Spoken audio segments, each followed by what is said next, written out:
नामदेव जी को कैसे मिल गए ठाकुर जी? नामदेव जी के नाना जी वामदेव जी ठाकुर जी की सेवा करते थे। नामदेव जी दूर खड़े होकर के देखते थे और बस उनकी इच्छा होती थी कि इनकी सेवा कभी मैं करूं। वामदेव जी को कहीं जाना था तो नामदेव जी से कह गए, तुम ज्यादा कुछ मत करना, बस एक काम करना। बोले क्या? ठाकुर जी का रोज भोग लगाना और भोग लगा के ही पाना। ठीक है। नामदेव जी तो बड़े खुश हो गए। भोग लगा करके जैसे ही ले गए ठाकुर जी के आगे, बोले ठाकुर जी पा लीजिए, बहुत सुंदर दाल बना है, साग बनी है, रोटी बनी है, बहुत सुंदर ये सब सामग्री पाइए ठाकुर जी। और ठाकुर जी तो खड़े हैं, पा नहीं रहे। नामदेव जी बोले आप पा क्यों नहीं रहे हो? स्वाद में कोई कमी है क्या? अरे नहीं नहीं, स्वाद में कोई कमी नहीं है, सामग्री बहुत अच्छी सिद्ध हुई है, सब कुछ बहुत अच्छा है। एक दिन दो दिन निकल गए तो श्री नामदेव जी सोचने लगे मेरी भक्ति में कोई कमी है, इसीलिए आप नहीं पा रहे हो। नाना जी के हाथ से पा लेते हो, मेरे हाथ से नहीं पा रहे हो। पर उनको कौन बताए कि नाना जी के हाथ से भी नहीं पाते थे ठाकुर जी। लेकिन नामदेव जी इतने बालक थे, रुदन करने लगे और रोते रोते बोले अगर आपने प्रसाद नहीं पाया तो नाना जी वापस आके आपकी सेवा मुझसे छीन लेंगे और मैं वो नहीं चाहता। छुरी लेकर के आ गए और अपने गले पर रख करके बोले या तो प्रसाद पाओ नहीं तो मैं प्राण त्याग दूंगा आपने। इतने में ही ठाकुर जी प्रकट हो गए। प्रकट होकर के नामदेव जी का हाथ पकड़ लिया और पकड़ करके बोले मैं इतनी जल्दी प्रकट नहीं होता, अरे कम से कम 3-4 महीने तो मनाते मुझको, 3 दिन में प्रकट कर लिया। 3 महीने में चाह रहे हो कि मैं दर्शन दूं? 3 दिन में ठाकुर जी प्रकट हो गए और प्रकट होकर के खूब प्रेम से पाया। 3-4 दिन बाद जब वामदेव जी वापस आए और जब थाली लेकर के वामदेव जी गए, ठाकुर जी ने नहीं पाया तो नामदेव जी ने टोक दिया। बोले नाना जी आप तो यथावत थाली उठा के लिया, ठाकुर जी ने तो पाया ही नहीं। तो वामदेव जी हंसने लगे, बोले ठाकुर जी पाते नहीं है, बस देखते हैं। बोले ऐसे कैसे नहीं पाते, मैं तो पवाता था। बोले अच्छा मेरे सामने पवा के दिखाओ। नामदेव जी फिर आ गए, ठाकुर जी पाओ, जैसे 3 दिन पहले मेरे साथ पा रहे थे वैसे पाओ। ठाकुर जी नहीं आए। नामदेव जी बोले ऐसे नहीं आते, मुझे पता है कैसे आते हैं। गए दोबारा छुरी लेके आए और फिर से गले पर रखी। ठाकुर जी फिर प्रकट हो गए, हाथ पकड़ के बोले बड़े जिद्दी हो, ये बार बार छुरी क्यों रख लेते हो तुम गले पे, हमको धमकी देते हो। लेकिन यहां ठाकुर जी नामदेव जी से नोकझोंक कर रहे हैं, सामने वामदेव जी की आंखों में आंसू। पूरा जीवन निकल गया मेरा, आज पहली बार ठाकुर जी का अनुभव हुआ। धन्य है नामा जो तेरे ऊपर ठाकुर जी इतनी कृपा करते हैं। सीधी बात, मैंने जो कोई भी बातें यहां बताई, इन सब बातों में ठाकुर जी के प्राकट्य का मूल कारण क्या था? भैया ये जिनके भी गोपाल जी हैं इनको ले जाओ और पकड़ के बैठाओ, खूब प्रेम से कथा सुनो, नहीं तो इनके कारण और भी कथा नहीं सुन पाएंगे। जितनी भी बातें मैंने बताई, इन सब बातों में प्रधान बात क्या थी? ठाकुर जी के प्रति चैतन्य बुद्धि, वो जड़ नहीं है। आप लोग ऐसा मत करना कि कल आप सब भी छुरी लेके बैठ जाओ ठाकुर जी पाओ, नहीं। ठाकुर जी कहेंगे सुनी सुनाई बात है, नामदेव जी का चरित्र सुन के आए हो इसलिए कर रहे हो ना, कुछ नया करो। और नए में ठाकुर जी को धमकी मत देना भैया कि मैं आत्महत्या कर लूंगा नहीं तो भोजन पर, नहीं नहीं, ये सब नहीं करना। नवीनता में आप चैतन्य बुद्धि रखो बस। चैतन्य बुद्धि का प्रारंभ कहां से होता है? सबसे पहली बात, ठाकुर जी का आसन। ठाकुर जी का आसन ऐसा रखो विचार करके कि ठाकुर जी इस पर बैठेंगे तो उनको सुख मिले। कई बार हम ठाकुर जी को ऐसे आसन में रखते हैं, उसमें खुद को इमेजिन करके देखो, आप बैठते तो बैठ पाते हो उसमें? नहीं बैठ सकते।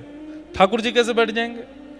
दूसरी बात, सबसे पहला ठाकुर जी का आसन इतना सुंदर मलमल का वस्त्र हो, थोड़ा कंफर्टेबल हो, पीछे कमर लगाने के लिए मसनद हो, गद्दी हो। दूसरा, हम सबके घर के ठाकुर जी कैसे हैं? किसी घर के ठाकुर जी ऐसे हैं, किसी के घर के ऐसे हैं, मेरे ऐसे हैं। तो मन में ये भाव होना चाहिए कि ठाकुर जी पूरे दिन हम ऐसे हाथ करें तो हमारा हाथ थक जाएगा, तो ठाकुर जी के पास में एक छोटी सी छड़ी बनवा के रखो कि हे नाथ, जब जब आपका मन हुआ करे, मेरे सामने तो आप ऐसे ही रहोगे, जब मैं चला जाया करूं ये छड़ी नीचे लगा लिया करो, ये मसनद है, इस पे थोड़ा टेक लिया करो। लड्डू गोपाल है, एक हाथ उठा रहता है, उसके नीचे की थोड़ी गद्दी बनवा दो कि ठाकुर जी आपको श्रम होता होगा। ये चैतन्य बुद्धि है। दूसरी बात, वस्त्र। मौसम के अनुकूल ठाकुर जी को वस्त्र पहनाओ। अभी गर्मियां चल रही हैं तो ठाकुर जी को ऐसे हल्के वस्त्र हों, ज्यादा मालाएं नहीं गले में पहनानी, 2 माला ही पहना दीजिए, मोती की पहनाइए जो चुभे ना ठाकुर जी को। इत्र भी मौसम के अनुकूल हो।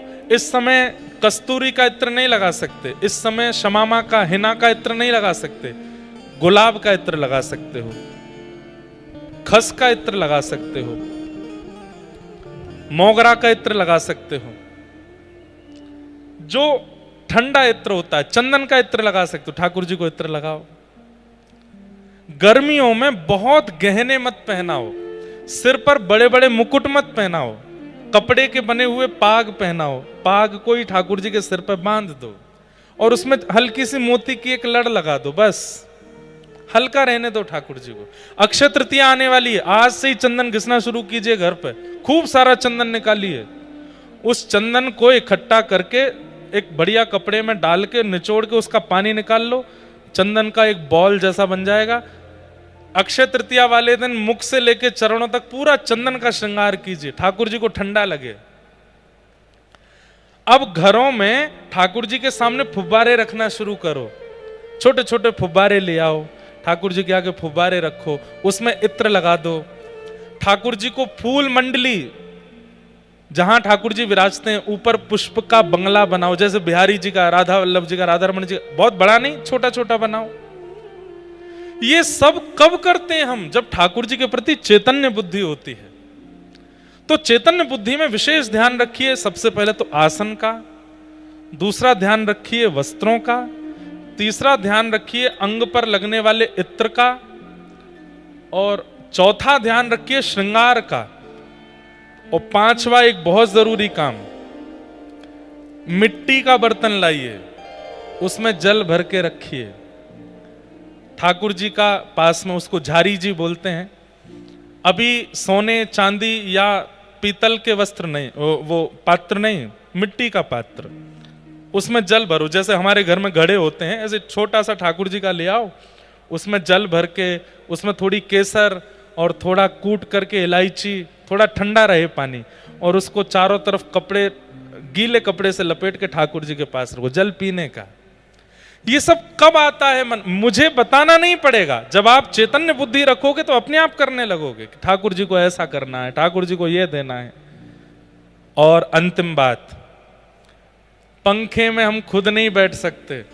हाँ, अब घर में पंखा ही है और कुछ नहीं तो फिर ठाकुर जी भी मैनेज करेंगे, लेकिन जब हमारे कमरे में एसी है, हमारे कमरे में कूलर है, तो फिर ठाकुर जी को भी लगवाओ। आजकल छोटे छोटे कूलर भी आते हैं, एसी भी आते हैं, ठाकुर जी को लगाओ। और अंतिम प्रसाद, बहुत गर्म भोजन नहीं कराना है ठाकुर जी को। रोज छाछ बनाइए, घर में बढ़िया लस्सी बनाइए, ठाकुर जी को आम की सामग्रियां बना बना के पवाइए, पतली पतली रोटियां और ऐसी सब्जियों का प्रयोग जो गर्म, जिनकी तासील ठंडी होती है, ठाकुर जी को पवाओ। आप यहीं से प्रारंभ कीजिए, धीरे धीरे धीरे धीरे चैतन्य बुद्धि करते करते एक दिन ऐसा होगा, ठाकुर जी स्वयं स्वप्न में आकर के आज्ञा किया करेंगे, कल मेरे काजे ये बनाओ, कल मुझे ऐसे पवाओ। एक जयपुर के एक भक्त हैं,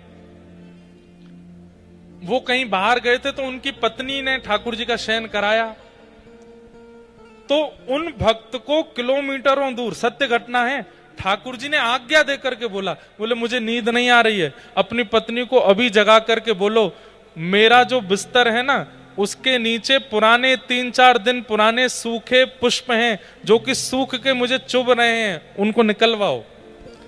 रात में 2 बजे उन्होंने पत्नी को फोन किया, 10 फोन किए नहीं उठाए, तब घर के सेवक को फोन किया, बोले उनको उठाओ। 2:30 बजे कहा, बोले अभी इसी वक्त स्नान करो, ठाकुर जी के कक्ष में जाओ। ठाकुर जी जिस बेड पर लेटे हैं, जो ठाकुर जी के सेज है, उसमें चद्दर के नीचे पुराने पुष्प सूख गए, उनको निकालो वहां से। पत्नी बोली, आप 2:30 बजे क्या कह रहे हो? बोले ठाकुर जी स्वप्न में आज्ञा कर रहे हैं। रात में 2:30 बजे पत्नी ने स्नान किया, ठाकुर जी को उठाया और जैसी चद्दर हटा के देखी तो 4 दिन पुराने पुष्प सूख के, जैसे पुष्प सूख जाते हैं तो कड़क हो जाते हैं ना, ऐसे हो गए थे, वहां पड़े थे। वो पति पत्नी दोनों रोने लगे। अगले दिन सुबह उनका फोन आया, उन्होंने बताया, बोले महाराज जी कल ऐसे लीला हुई। तो चैतन्य बुद्धि रखेंगे, ठाकुर जी आपके संग लीला करने लगेंगे। एक व्यास जी कथा कर रहे थे और कथा में वो बोल रहे थे, यशोदा मैया ने ठाकुर जी को पकड़ के ऊखल से बांध दिया। ठाकुर जी को ऊखल से बांध दिया। ओहो, अब 7 बज गए, आगे की कथा हम कल सुनाएंगे। व्यास जी कथा करके चले गए। रात में चोर आए और व्यास जी का पूरा घर लूट लिया, बर्तन लूट लिए, गहने लूट लिए, सब कुछ लूट लाट करके ले गए। सुबह जब व्यास जी उठे, स्नान ध्यान करके देखा तो पूरा घर खत्म, सब लूट ले गए चोर। मंदिर में जाके देखा तो ठाकुर जी का सिंहासन भी नहीं है, ठाकुर जी के वस्त्र श्रृंगार भी नहीं, केवल ठाकुर जी बैठे हैं अकेले। व्यास जी रोने लगे, ठाकुर जी से बोले, इतनी आपकी कथा करता हूं, पूरे साल आपका यश गाता हूं, इतनी रक्षा तो मेरी कर लेते कि चोर आए थे तो आप कम से कम इतना तो बचा लेते कि उन चोरों से इस घर को बचा लेते। अरे कुछ नहीं तो अपना श्रृंगार ही बचा लेते, अपना सिंहासन बचा लेते। ठाकुर जी बोल पड़े, मेरी गलती नहीं है। बोले क्यों? कल कथा में तुमने क्या कहा था कि यशोदा मैया ने मुझको ऊखल से बांध दिया, और तुमने इतना कह के कथा विश्राम कर दी। चोर तो 4 दिन से तुम्हारे घर आ रहे थे, पर 4 दिन से मैं खुला हुआ था। कल तुमने कथा में मुझे बांध दिया, रात भर में बंधा ही रहा।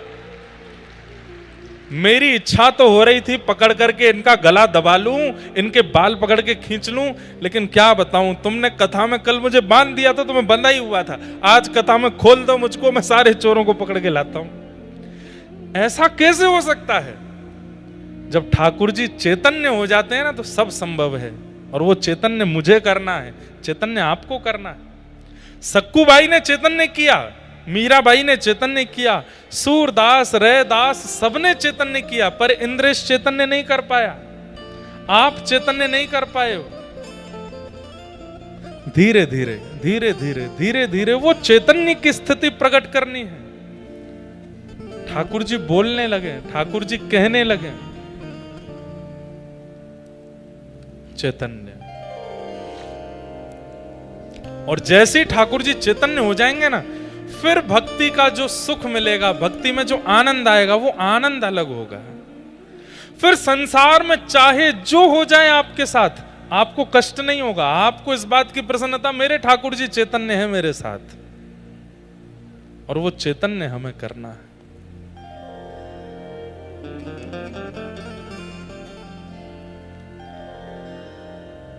सच्चिदानंद रूपाय, भगवान का पहला स्वरूप सत्य है, दूसरा चैतन्य और तीसरा आनंद।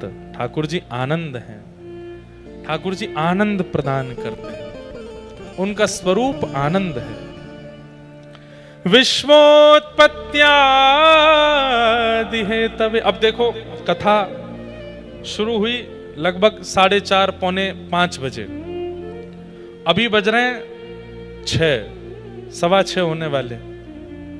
पिछले 2 घंटे में आप लोग इतने आनंद में बैठे हो, नीचे जमीन पर बैठे हो, पंखे की हवा में बैठे हो, लेकिन एकटक बैठ करके कथा सुन रहे हो। क्यों? क्योंकि ये सुख नहीं है, ये प्रसन्नता नहीं है। यहां जो अनुभूति आपको हो रही है इस वक्त, उसी को आनंद कहते हैं, आनंद कहते हैं। टारगेट है कि हम 1 महीना महाराष्ट्र में हैं तो मराठी इतनी सीख जाएं कि बात करने लगें सबसे मराठी में।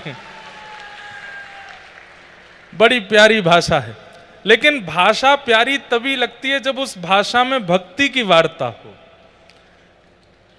अब ऐसे तो हिंदी में भी गाली गलौज करने लगे तो हिंदी भी अच्छी नहीं लगती है।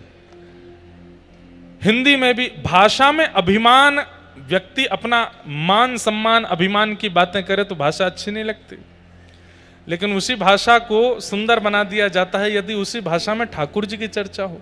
इंग्लिश बड़ी अच्छी भाषा है, लेकिन वो इंग्लिश नॉर्मल लगती है, लेकिन उसी में ठाकुर जी की चर्चा हो तो सुंदर लगने लगती है। ऐसे ही मराठी हो, तमिल हो, कन्नड़ हो, या हिंदी हो, पंजाबी हो, गुजराती हो, कोई भी भाषा, वो ऐसा लगता है जैसे मानो भाषा ने रूप धारण कर लिया और आपने ठाकुर जी की चर्चा करके मानो उस भाषा का श्रृंगार कर दिया, वो सुंदर लगने लगती। ऐसी मराठी भी बड़ी सुंदर लगती है अगर उसमें भगवत चर्चा होने लग जाए।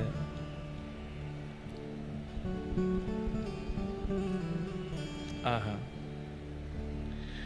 तो भगवान का ये स्वरूप है, जो आप नृत्य करते हो, जो आप गाते हो, जो आनंद में झूम उठते हो ठाकुर जी के कथा में, दर्शन में, कीर्तन में, ये आनंद ही श्री कृष्ण है। ये भगवान का तीसरा स्वरूप है, आनंद।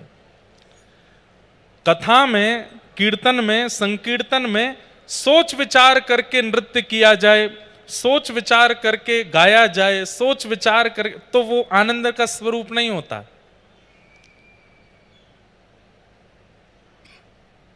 मैं तो गोविंद रा गुण गासूं, राणा जी रूठे तो मने काय करसे। मीराबाई कहते हैं चाहे जो हो जाए।